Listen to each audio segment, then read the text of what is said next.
السلام عليكم أصحابتيدا وعنتو waxaan ka codsanayaa inaad channelkayga labaad ii booqatiin waayo channelkan si kastoo aan ugu dadaalo wax ma aan ka dheefayo please maanta waxaan ka codsanayaa inaad ii booqatiin channelkayga labaad waxaan soo dhigayaa dhankaas iyo comment-iga waxaan rajaynayaa inaad ii booqan doontid hadduu subscribe ku yahay mahadsanid hadduu subscribe u ahayna inaad ii saari doontid oo halkaas inaad kala socon doontiin insha Allah midka mar walba waxaan ugu maqanahay waa sidaas sidaan ka soo daawo YouTube-ka mise halkaan ka daawo mahadsanidin dhamaantiina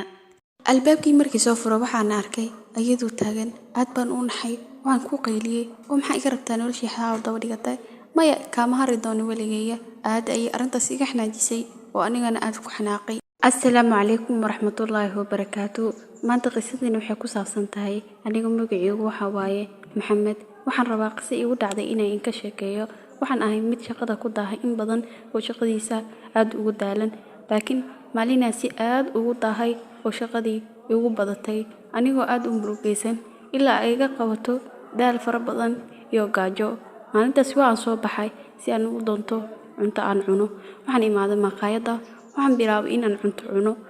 cuntadii markii aan cunay ayaa soo baxay si xafadeeda aan u aado laakiin waxaan ogaaday in xilli dambe tahay oo aan soo daahay oo gaari xataa aan helinin shaqadii in badan ayaan ku soo daahay anigoo fikiraya oo maxaa u soo daahay isla ayaa waxaan maqlay cod cajiib ah markii aan fiiriyay ayaa waxaan arkay mid ku qaylinaya gabar ku dhahay nolosheeda maxaa daba dhigatay adiga dambaadii ay soo raacdid iska jir wax kugu dhigo aad ay ugu qaylinayay maya qofkan waa dumar maxaa gacantaada ugu qaadaysaa ka leexo ayaa ku dhahay wiilkii waa ka celiyay laakiin wuu u dhoola cadeeyay midaas ayaa aad iga yaabisay asigoo faraxsan ayuu wuxuu bilaabay inuu meeshii orod ugu baxo meelaha iska dadayo oo sidoo uu carari karo u cararo aad ay midaas iga yaabisay ninkan muxuu la cararayaa anoo si kastoo ugu qayliyo oo ka celiyay gabadhii ayaa u soo jeestay oo maxaa ku daaray ma caafimaad qabtaa wajigeeda markii arkay ayaa aad ugu naxay korkeedana waxaa ka socday dhiig fara badan hormoonta afkeeda ka soo baxaysana waxay ahayd mid aad ii dhibayso markaas ay aad u neebsanaysay aniga ayaa ku dhahay sanka ayaan ka qabsaday waana ka sigtay awaa mahadsan tahay halkaas joog baa ku dhahay waana ka soo cararay oo gurigayga baa imaaday maalintii kale anigoo daalan ayaa shaqadeeda tagay shaqadii ciyow ayaa ka soo baxay waxaan bilaabay inaan bas raadsado ugu dambeyn waan helay waan soo koray waaba gabadhii oo saaran waan iska fariistay waaba ayadoo gacan ii soo haatinaysa oo na dhoola cadeynaysa dadkii oo dhan waa ay la yaabeen waxay bilaabeen inay ku sheekaystaan oo anigana ay ku soo daraan aad ayaa arintaas ugu xumaaday baskii ayaa joojiyay waana ka soo dagay oo waxa soo raacay gaari oo igeynaya xafadeeda markaan imaaday ayaa aad ugu nastay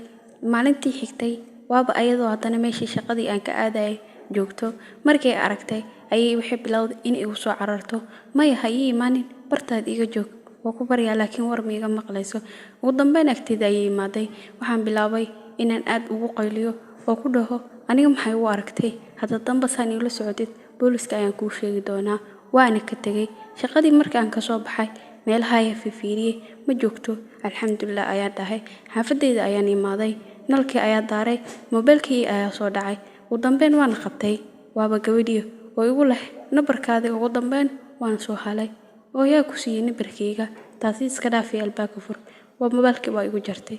waxaan bilaabay inaan albaabkii furo waaba ayadoo taagan aad ayaan u naxay wajigeedana wuxuu ahaa mid aad u qalqalan oo dhiig ka socdo aniga midaas aad ayaan ugu naxay laakiin ayaday si kastoo aan ugu qayliyay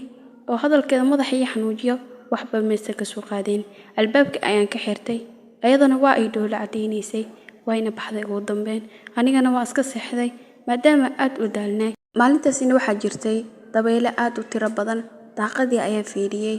wax ma taagno laakiin waxaan maqlay dhawaqa albaabka oo aad loo garaacayo waana cabsaday albaabka dhankiisa ayaan soo aaday waana furay laakiin qof ma taagno waxaa fiiriyay dhulkii laakiin waxaa yaalo ubax waan iska soo baxay anigoo arintaas aad u la yaaban waxaan bilaabay inaan iska seexdo oo fikiro oo booliska ku dacwaysaa isla maalintii kale ayaa la gaaray waaba meeshii maqaayada ayadoo joogto aad igu soo cararayso markaas ayaan ku dhahay adiga maxaa ii daba socotaa maalintaas aad ayaan ugu qayliyay si aan ugu qaylin karo oo ku qayliyay laakiin waa iska soo qaadi waysa wax ugu dambeyn waan dharbaaxay oo timaha ayaan ka qabtay oo waxaan ku dhahay damba haddii aad sidaan oo kale ii daba socotid ogow gacanteeda ayaa kugu qaadi doonaa waana ku dili doonaa si aad anigu ugu qaylinahay ayaa lii hal mar lii kala tuuray wiil ayuu ahaay waa alla yaabay ugu dambe markaas ayuu ii dhahay hadalka aadhahay oo kale aad ayaan arrintaas ugu farxay waana dhoola cadeeyay maadaama aniga maanta liga leexday waana cararay oo sidii wiilkii uu cararayay oo kale ayaa u cararay markaas ayaa uu ogaaday wiilkii wuxuu cararayay